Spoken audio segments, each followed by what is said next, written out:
भोला जी अब ना रहब मड़ई के घर में, चल जाइम नैहर में ना।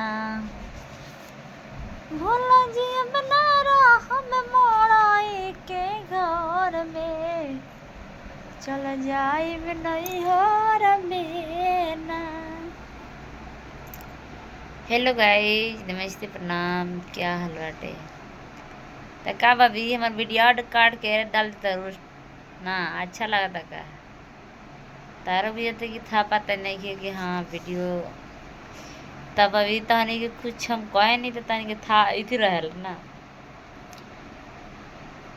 गाड़ी अभी सुनले नहीं खिलो ना हमार, तो गाड़ी सुने खोई तो हमार वीडियो काट के एने से एने तनी के डलिए लो, गाड़ी सोच कर दिमाग लगा दिए लो, समझा देते नहीं तो हनी के। तो भाभी तू बहुत फालतू बाड़ू हो राजा हो, ऐसन चटकन मरला घिच के गाल में, सट गइला देवाल में ना।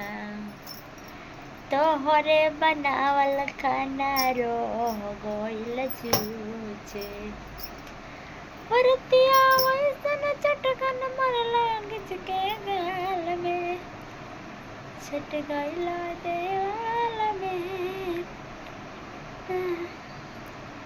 भोला जी अब ना रहब मड़ई के घर में, चल जाइब नैहर में ना।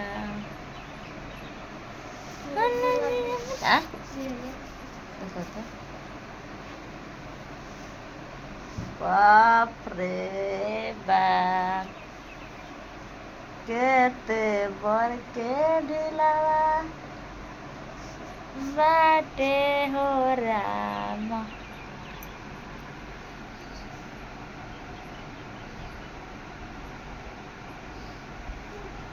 देख लो है काफी हटे, प्यारा सा कमेंट करके आप लोग बता दे हम लोग कि क्या चीज़ हटे, खाए वाला चीज़ है कि मुँहा वाला चीज़ है। ये बड़ी हम वीडियो मैंने खुद के हम डाले नहीं, तो ये वीडियो काट के क्या कर ली अपना माई के लगे बैठा दे दी कि हमारा माई देखी। तार माई मलकिनी है क्या हमारा? हाँ, पर मलकिनी है क्या?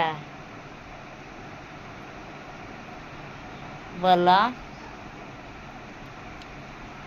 राजा राजा राजा करे जमे समाजा, बड़ा मिली मजा कि बहिया में